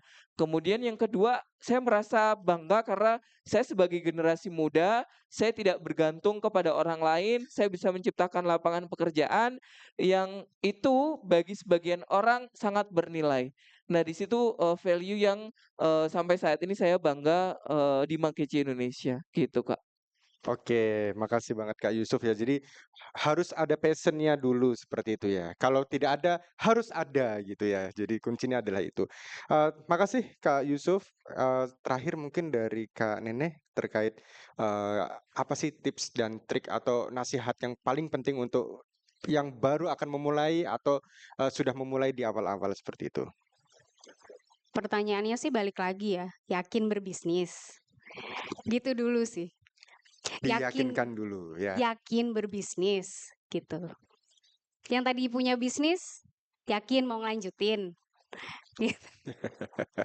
Beneran, karena gini, saya terjun di dunia bisnis itu maksudnya yang dibilang lama baru Hmm. baru 11 tahun. Baru 11 tahun. Sudah makan asam garam? Belum. Pernah gagal, pernah banget. Mau ngelanjutin capek banget gitu. Kebetulan ini memang bukan bisnis dari awal ya. Cuman ditinggalin dalam kondisi pilot itu kan kayak tunggu dulu, tunggu dulu. Ini bukan tanggung jawab saya nih seharusnya gitu. Tapi kalau untuk teman-teman yang tadi dibilang perintis, sebenarnya basicnya satu, modal memang. Tidak menutup kenyataan memang. Oke. Modal. Modal dan yang kedua adalah pemasaran. Balik lagi ke topik kita tadi kan. Modal itu bisa didapat dari mana sih? Satu, balik lagi. Tadi kita belajar dulu ya. Bisa dari Mbak Diva tadi bilang cari tahu, cari ilmu dari seminar, belajar online. Kalau misalnya memang bukan dari FEB atau ekonomi dan segala macem, yang fakultas yang sekarang diambil gitu, nggak apa-apa banget. Cuman bisa kok di luar sana ada seminar dan segala macem. Bisa juga ikut seperti kompetisi bisnis, boleh apa aja, tapi bagusan DSC, Oke. DSC gitu. Pak DSC gitu. DSC itu boleh kalau promo dikit ya. DSC itu saya bilang bisa bilang dia kompetisi terbaik ya di Indonesia, terbesar juga untuk hibah usahanya 2,5 miliar. Alhamdulillah kita grand finalis ya Mbak Diva ya. Mbak Diva ini 2022, saya kebetulan di 2023 gitu. Ya itu bisnis itu modal dan pemasaran sih Pak. Gitu. Jadi kalau misalnya kita sudah berusaha dan sudah mendapatkan modal itu tadi, ada bisnis yang modalnya minim, ada. Nggak perlu yang gimana gitu kok. Nggak perlu, kalau misalnya untuk kompetisi sendiri sebenarnya kita nggak target ke hadiah sih sebenarnya ya. Kalau dari awal saya targetnya untuk ikut kompetisi sebenarnya memang bukan ke hadiah hibahnya memang. Saya lebih ke networknya. Karena memang network itu nggak bisa dibayar pakai apapun. Seluas itu memang kompetisi, maksudnya network dari sebuah kompetisi ya. Karena kita tidak menutup kemungkinan bisa collab sama lini usaha mana, kita nggak pernah tahu itu. Dan kedua kita memang harus cari tahu, kita harus belajar cara memasarkan produk kita. Dan itu mungkin bisa teman-teman cari tahu sendiri gimana caranya untuk cara memasarkan produknya teman-teman sendiri. Bisa lewat ini sih, bisa online juga kok. Sekarang banyak banget kok course-course, online course kayak gitu banyak juga sih. Gitu. Apalagi ya? Sementara kayaknya itu deh. Itu baik. Dan jangan lupa ini sih, maksudnya jangan pernah takut untuk nyoba. Karena kalau misalnya kalian takut nyoba, kalian itu nggak tahu rasanya gagal. Tapi kalau kalian nggak tahu rasanya gagal, kalian juga nggak tahu rasanya berhasil gitu sih. Kalau aku ya, gitu. Oke. Thank you. Oke, terima kasih Kak Nene ya. Jadi kita dapat banyak banget tips nih ya, dari Kak Diva tadi terkait dengan role model ya. Jadi harus punya role modelnya dulu ya. Kemudian jangan lupa ikut kalau ada event-event seminar bisnis ya untuk menjaga ambisinya ya. Kemudian dari Kak Yusuf tadi ada terkait dengan hard skill, soft skill ya. Kemudian juga critical thinking, analytical thinking seperti itu. Dan juga dari Kak Nene tadi kita belajar bahwa kita memang perlu modal dan juga pemasaran yang kuat seperti itu ya. Dan saya yakin teman-teman semua yang ada di sini ya bisa mencapai itu ya, bisa menjadi pengusaha-pengusaha yang sukses selama balik lagi ke pertanyaan, beneran mau jadi pengusaha gitu ya Kak ya. Jadi kalau itu sudah dijawab ya, kemudian tinggal dijalani dengan sepenuh hati seperti itu. Nah, kita sampai ke sesi Q&A. Ya, jadi saya yakin ya banyak nih yang mau tanya kan. Dan kalau saya sarankan tanya ya, karena mumpung ada ahli-ahlinya, mumpung ada orang-orang hebat yang siap untuk menjawab pertanyaan dari teman-teman seperti itu.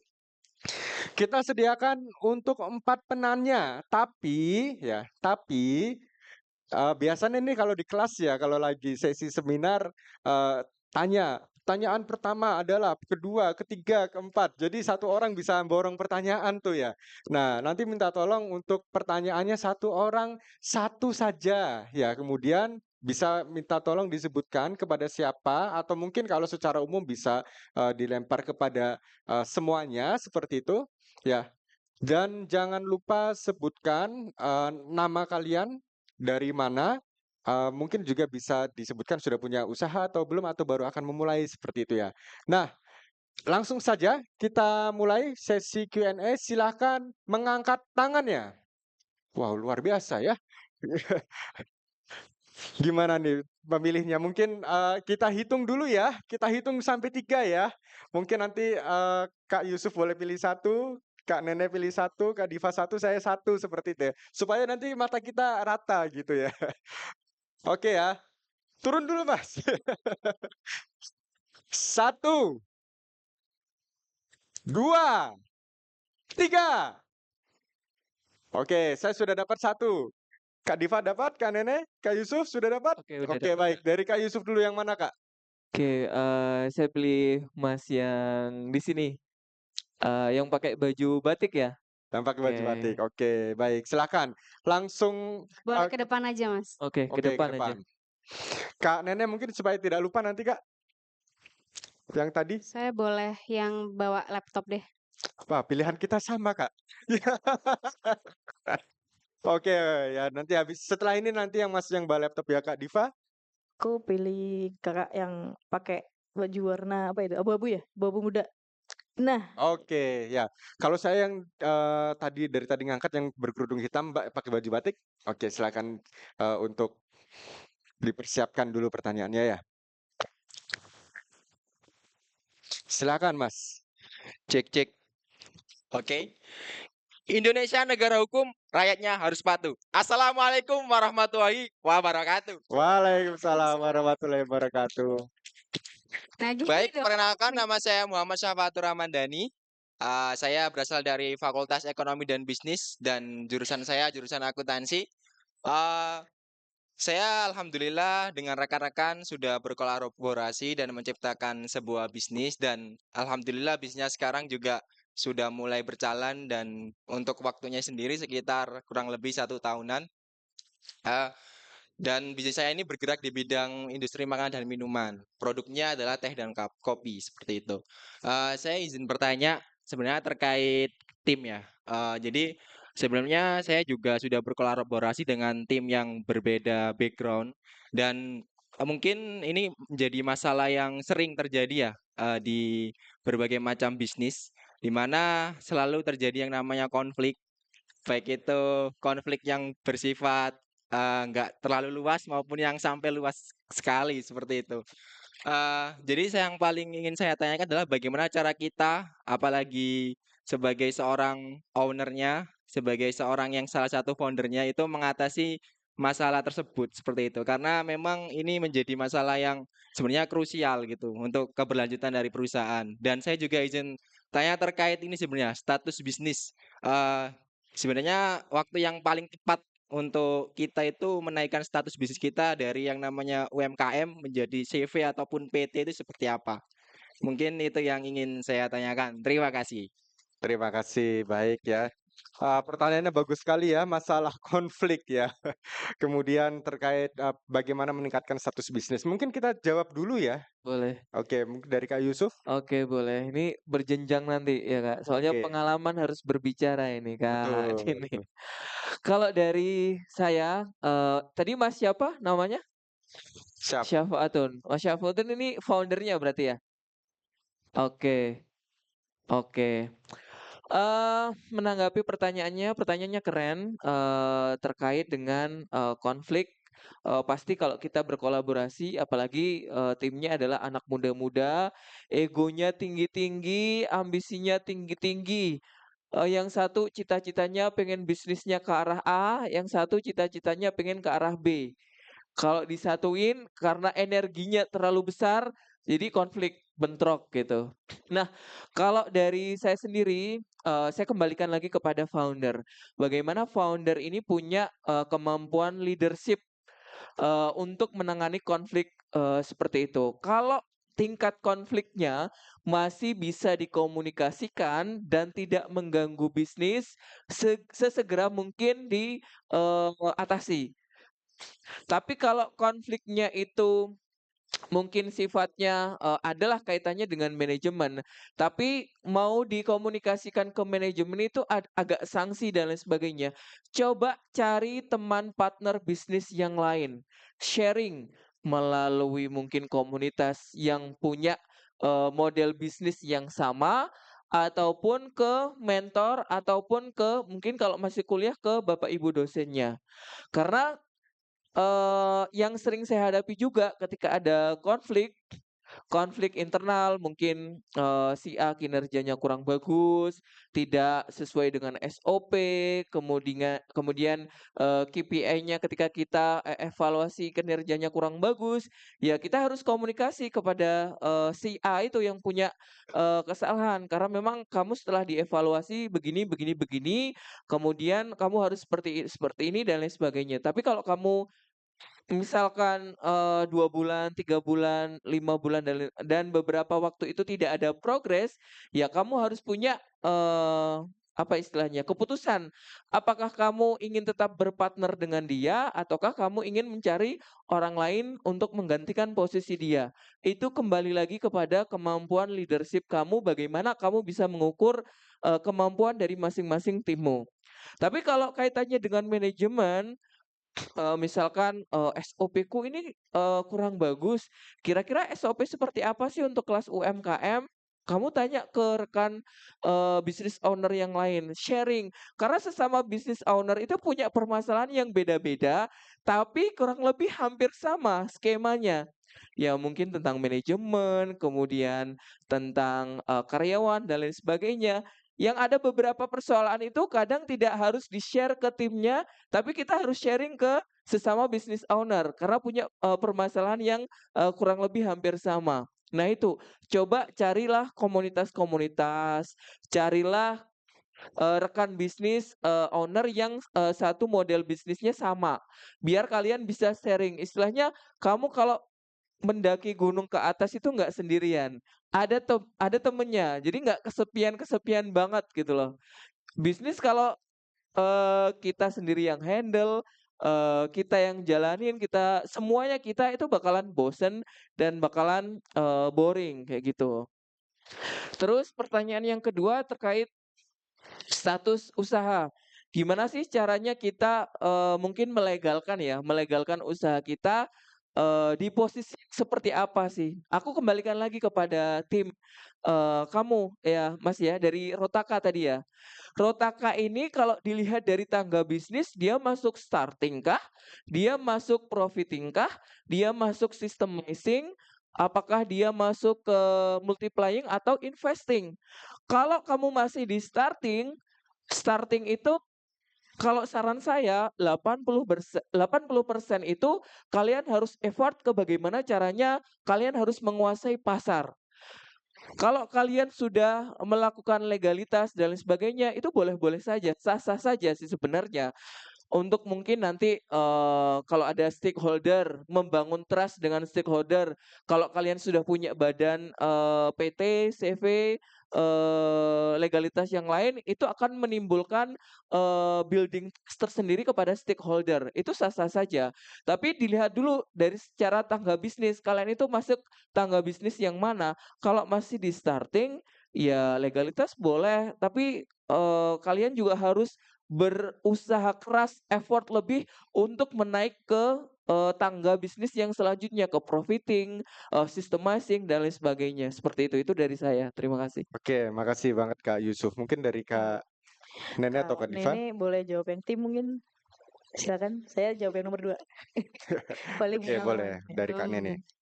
Apa? Aku bagian yang mana? Hah? Tim. Oh, yang tim. Oke.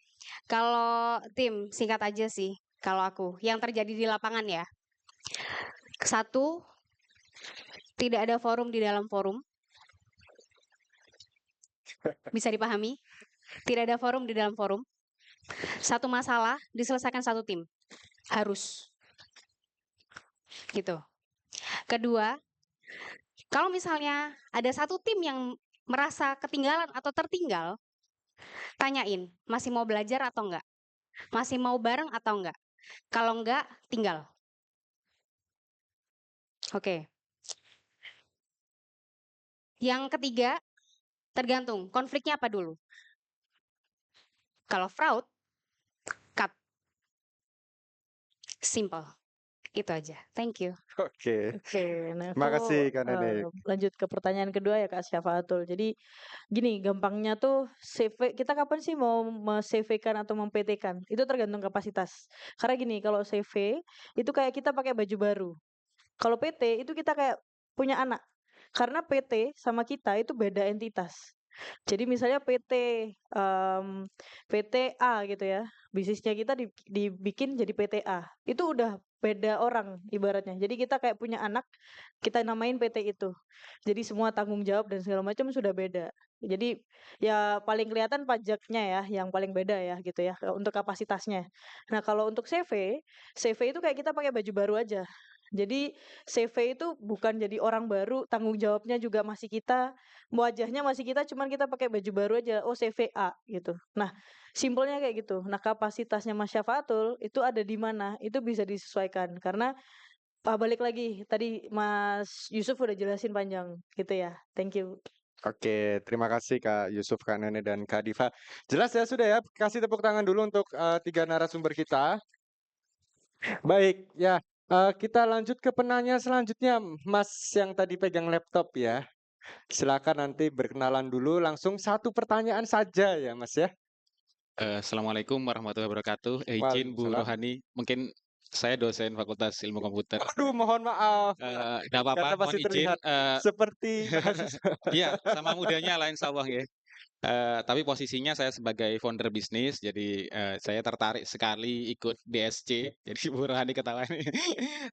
Kebetulan ada bosnya DSC juga. Mungkin yang ingin saya tahu sih sebetulnya bagaimana ekosistem dari DSC itu tadi bisa support bisnis saya gitu ya. Mohon izin sedikit, bisnisnya bisnis digital startup. Kita mainnya di memberikan layanan properti. Jadi bagi investor khususnya yang mau investasi di properti, tapi kita ada side bisnis yang terkait property solution karena sekarang kan orang yang punya rumah banyak, kalau yang mau beli mungkin tidak sebanyak yang punya ya. Yang punya pasti problemnya juga lebih banyak tentang ya baik interior dan eksteriornya itu yang apa ya revenue stream lain yang sekarang kita coba gali gitu ya. Jadi saya sangat tertarik sekali karena mungkin Mas Yusuf juga kemarin hadir di B2MB. Mungkin saya hanya mohon maaf kalau mengambil jatahnya adik-adik gitu ya.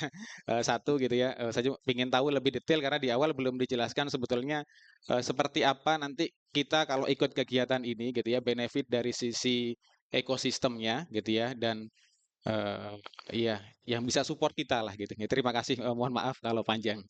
Baik, terima kasih Pak. Mohon maaf tadi, saya kira mahasiswa.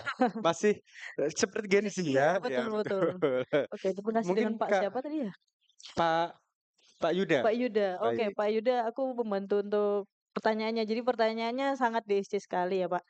Jadi gini, Pak, kalau tadi sempat aku sharing tentang ekosistem bisnis. Jadi ekosistem bisnis kan macam-macam ya. Kadang kita tuh bisa, tadi Pak Yuda juga bisnisnya juga cukup kompleks ya. Ada investment, kemudian ada properti, dan lain-lain. Dan Pak Yuda berarti kan pengen bikin ekosistem. Nah, sudah terbayang kan ekosistem bisnisnya seperti apa? Kalau melihat dari framework yang akan digunakan sama Pak Yuda, saya yakin Pak Yuda udah mapping nih ini gimana dan segala macam. Nah, DSC itu seperti itu. Jadi kita bisa ketemu mentor. Mentornya juga mentor yang sudah melalang buana banget ya di industri bisnis gitu ya, Pak. Itu yang pertama, kemudian yang kedua, kalau misalnya kita nargetin misalnya, wah tapi aku pengennya dapat dana hibah. Nah, dana hibah itu nggak ada apa-apanya dibanding networking, Mbak.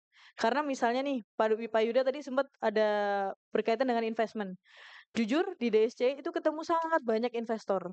Jadi investor dan bahkan investor ini lagi nyari investinya siapa nih yang bisa dicari gitu. Jadi dari ekosistem itu aja udah kelihatan dan aku yakin bahwa kita di sini kan investor tuh bukan cuman kayak untuk menggunakan dananya doang, tapi kita menggunakan pengalamannya beliau juga gitu. Nah, di DSC adalah ekosistem yang sangat tepat gitu Pak Yuda. Terus ditambah lagi ya ada teman-temannya juga. Jadi kebayang ada teman-teman kayak Kak Mirna, terus kemudian ada salah satu audiens yang ikut salah satu grand finalis 2022 juga, dan aku bertemu banyak teman-teman yang aku juga kagum sama bisnisnya dan sama personalitinya. Dan di DSC itu sebenarnya ada 3P ya Mbak Nene ya, paham, piawai, persona gitu ya. Jadi kita nggak cuma dilihat bisnisnya keren nih, tapi orangnya misalnya gimana gitu ya. Tetap personalnya harus dilihat gitu. Jadi di DSC menurutku sudah paket lengkap menilai bisnisnya gimana, karena di DSC menurutku bisnis yang powerful punya founder yang juga punya mental yang kuat. Jadi makanya kenapa kita di DSC itu sangat ditempa ya mentalnya gitu ya. Dan prosesnya cukup lumayan panjang, Pak. Kalau misalnya lolos dan segala macamnya itu sampai akhir-akhirnya, itu makanya kenapa bisa sampai jadi kayak keluarga gitu, Pak Yuda. Nah, aku mau ngingetin juga untuk teman-teman, DSC itu kan ini lagi buka pendaftaran nih, Pak. Saranku harus segera disubmit karena terakhir tanggal 19 September kita udah tutup di Kamis depan banget ini. Kalau misalnya udah melewati berarti udah kesempatannya udah hilang. Jadi tolong jangan sampai dilewatin gitu fasenya. Thank you Pak Yuda. Semoga segera bergabung ya Pak. Ya, terima kasih Kak Diva ya. Begitu Pak Yuda, semoga terjawab. Terima kasih ke Kak Diva, sudah lengkap sekali terkait ekosistem. Kita lanjutkan ke, silakan Mbak, yang ya boleh pakai batik ya.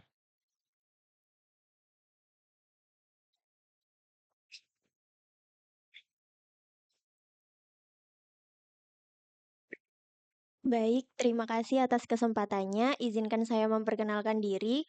Nama saya Reina Dwi Andini dari Fakultas Keguruan dan Ilmu Pendidikan. Jadi saya backgroundnya sama dengan Kak Yuda. Kak Yusuf, maaf sorry. Di sini saya ingin bertanya tentang statement dari Kak Nini tadi mengenai kita butuh modal dan juga pemasaran. Nah, sebagai pebisnis atau seseorang yang mau memulai bisnis, kita tentunya saat menjual produk itu nggak hanya ketika pebisnis langsung menuju ke konsumen, tetapi juga kita mencari mitra untuk bekerja sama agar produk itu bisa diproduksi lebih luas lagi. Nah, bagaimana cara untuk membangun kerjasama dengan mitra agar produk kita ini bisa diterima oleh mitra tersebut dan dapat lebih luas lagi tersebarnya. Begitu. Terima kasih. Baik, terima kasih Mbak Rina ya. Tadi pertanyaannya untuk Kak Nene. Silakan Kak Nene. Membangun mitra. Kalau yang terjadi di lapangan, jujur, salesnya dulu, Mbak. Kalau kalau yang terjadi di lapangan adalah salesnya dulu, konsumennya dulu yang ditreatment. Itu. Kita harus punya konsumen dulu. Gitu. Jadi kalau misalnya kita punya produk, kita mau bikin satu produk, mau nggak mau memang harus beli di market konvensional.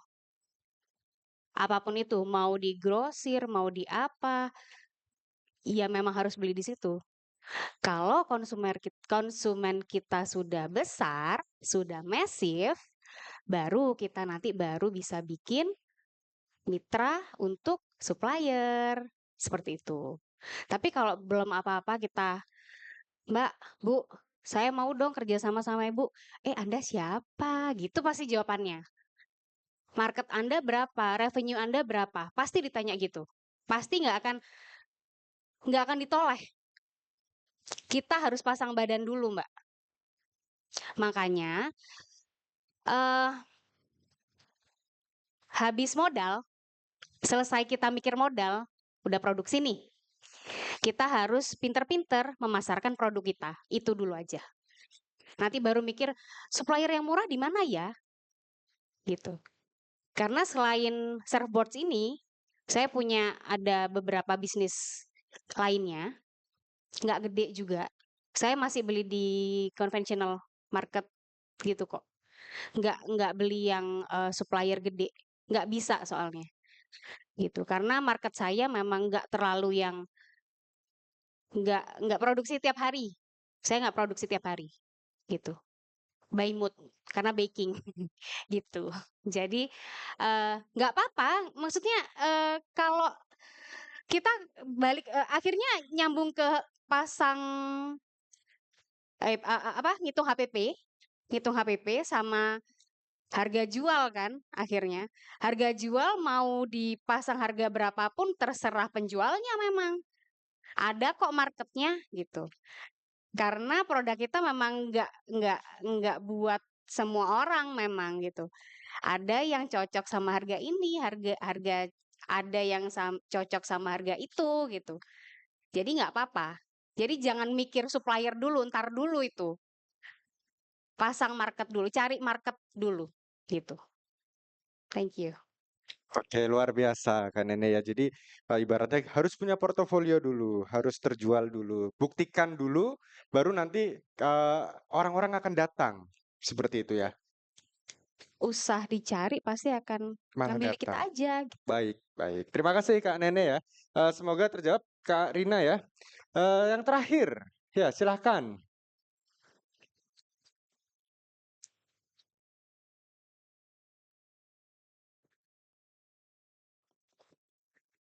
Cek, oke. Sebelumnya perkenalkan nama saya Sally Sumawadani dari Fakultas Ekonomi dan Bisnis.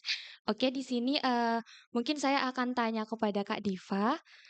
Jadi pertanyaan saya mungkin cukup simpel ya Kak. Jadi gimana sih tips dan trik dari Kak Diva sebagai kita calon wirausaha itu menangkap peluang yang berbeda daripada yang lain? Karena kan seperti yang kita tahu getuk-getuk di luar sana itu kan sangat ya sangat dipasarkan gitu ya Kak. Nah gimana caranya biar getuk itu berbeda daripada yang lain dan produk kita cukup dikenal dan bisa baik dan layak dipasarkan di luar sana. Mungkin seperti itu. Terima kasih. Oke, tadi namanya siapa? Wardani. Sally. Oh, Sally panggilannya. Oke, terima kasih Kak Sally pertanyaannya.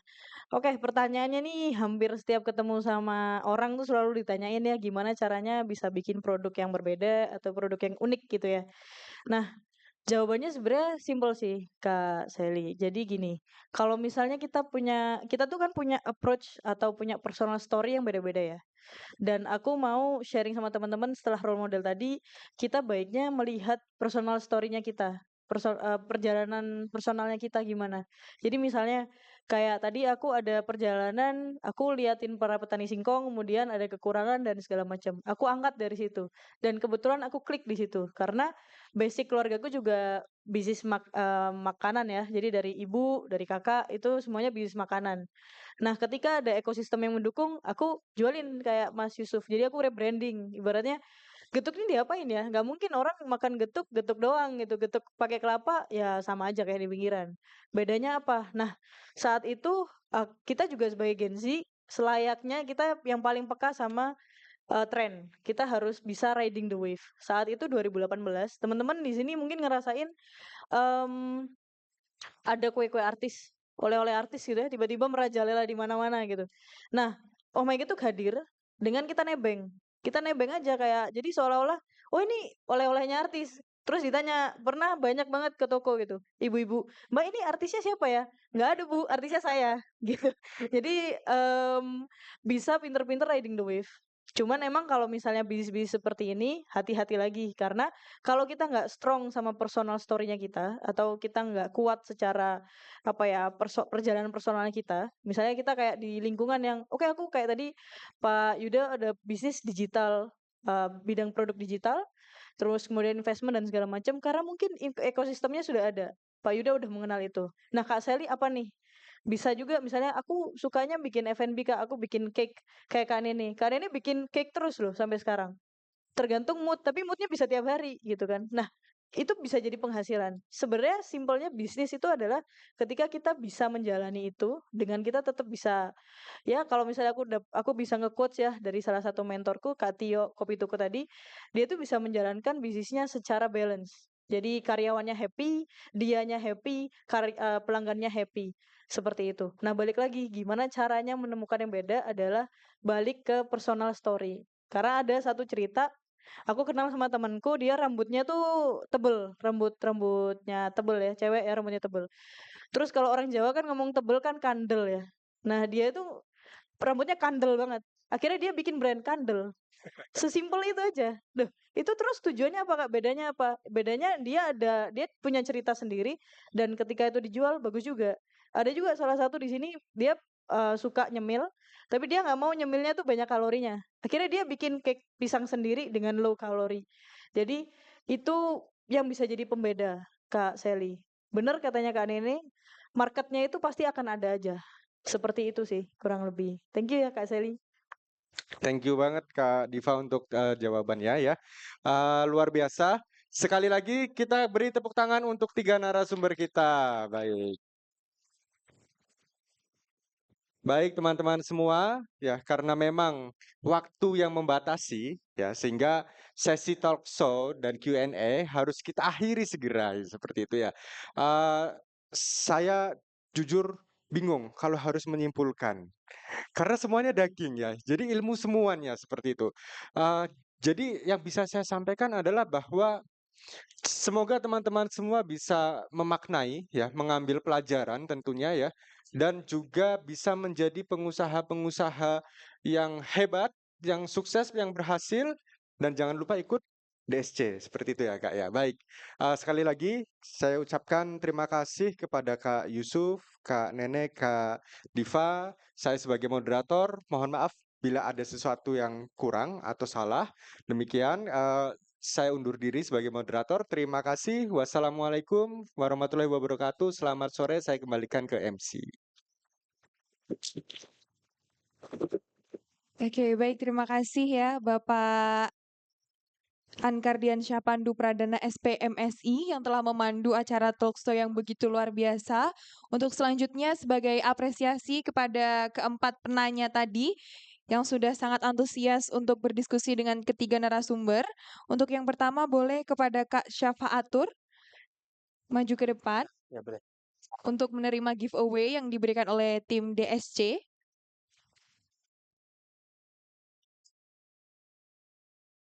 Untuk giveaway yang pertama akan diberikan oleh Kak Diva Felda Hanifa kepada Kak Syafaatur.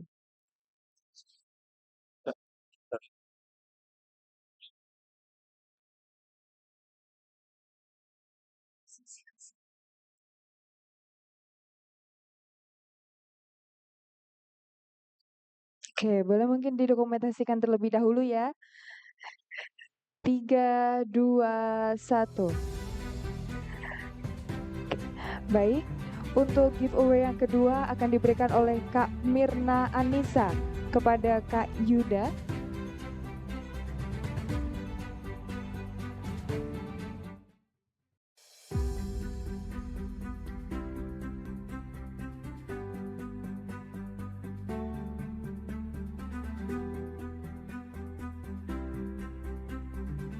Selamat kepada Kak Yuda yang telah mendapatkan giveaway dari DSC. Saya bantu hitung untuk dokumentasi. 3, 2, 1.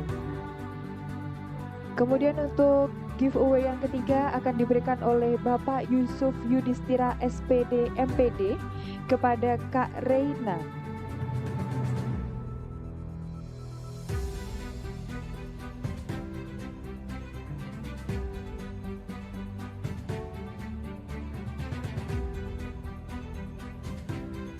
Saya bantu untuk dokumentasi. 3, 2, 1.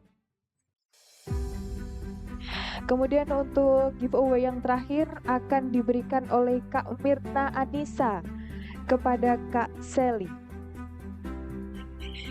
Selamat kepada Kak Sally dan saya bantu itu untuk dokumentasi. 3, 2, 1.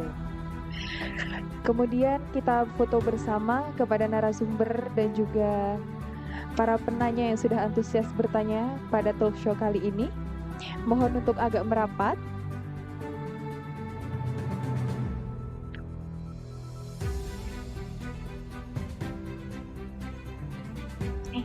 Baik, saya bantu hitung untuk dokumentasi.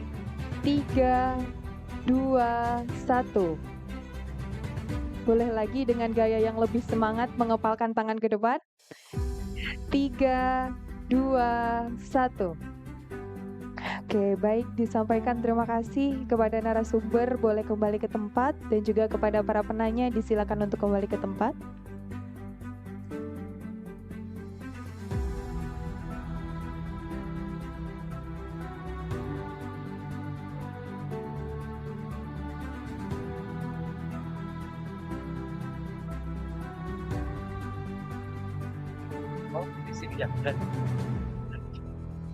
Kemudian kita memasuki acara selanjutnya, penyerahan souvenir. Untuk penyerahan souvenir pertama dari perwakilan DSC kepada Kak Mirna Anissa, kepada perwakilan, mohon maaf, untuk penyerahan souvenir yang pertama dari perwakilan DSC Kak Diva Felda Hanifa kepada narasumber yakni Bapak Yusuf Yudhistira SPD MPD.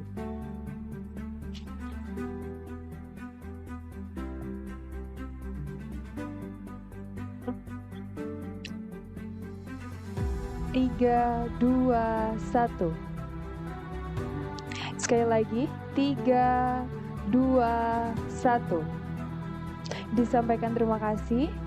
Kemudian penyerahan souvenir yang kedua dari perwakilan DSC Kak Mirna Anissa kepada perwakilan Universitas Jember, Ibu Dr. Rohani SPMSI. Mohon berkenan untuk maju ke depan.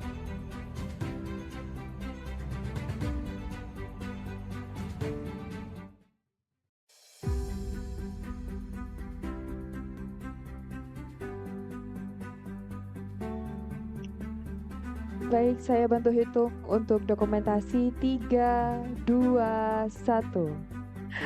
Boleh sekali lagi 3, 2, 1. Disampaikan terima kasih. Dan untuk penyerahan souvenir yang terakhir ada dari perwakilan Universitas Jember yang diwakili oleh Ibu Dr. Hani SPMSI kepada perwakilan DSC Kak Mirna Anissa.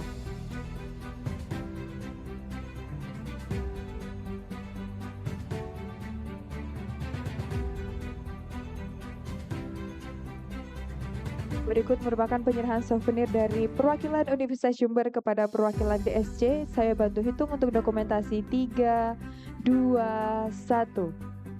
Sekali lagi 3, 2, 1. Kemudian untuk teman-teman peserta, mohon untuk tetap stay terlebih dahulu. Kita dokumentasi bersama dengan para narasumber. Boleh kepada narasumber kembali ke tengah. Mohon maaf, ke tengah. Kemudian kepada para peserta dimohon boleh untuk berdiri ya, agar terlihat.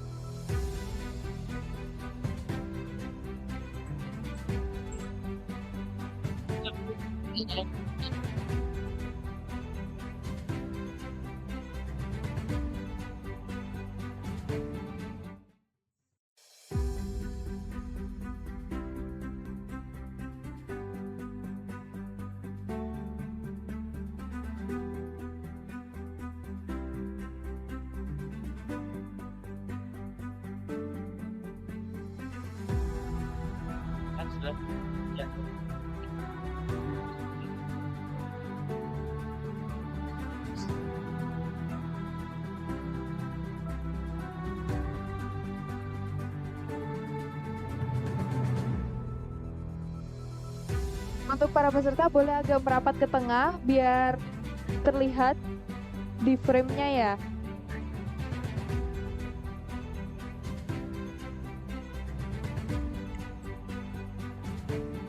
Baik, saya bantu hitung untuk dokumentasi 3, 2, 1.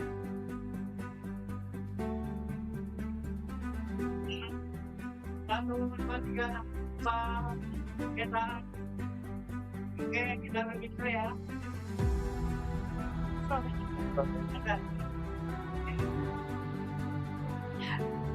Siap bikin gebrakan bersama. Oke teman-teman, nanti kalau misalkan saya bilang DSC Season 15, jangan lupa untuk dijawab siap bikin gebrakan bersama. Tangannya mengepal, jangan lupa. DSC Season 15, siap bikin gebrakan bersama.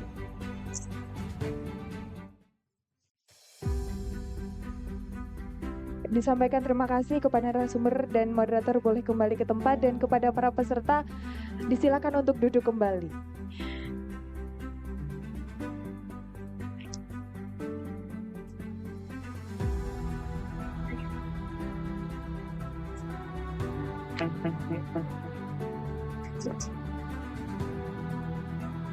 Oke, karena kegiatan talk show kali ini udah selesai, mungkin dari teman-teman yang ingin menikmati hiburan kali ini akan ada persembahan dari Sailona Band.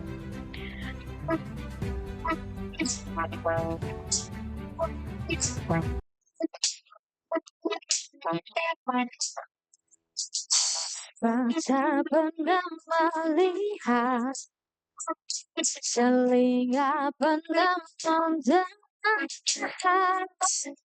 badannya merasa terkadang seakan terjadi Untuk teman-teman, baru saja. oke, untuk teman-teman jangan lupa ya bisa untuk mengisi link atau barcode yang ada di layar sebagai bentuk saran atau masukan agar kegiatan DSC season selanjutnya jauh lebih baik lagi. Boleh difoto terlebih dahulu untuk barcode-nya dan diisi ketika nanti keluar dari ruangan pun tidak apa-apa. Terima kasih. Siapakah yang salah?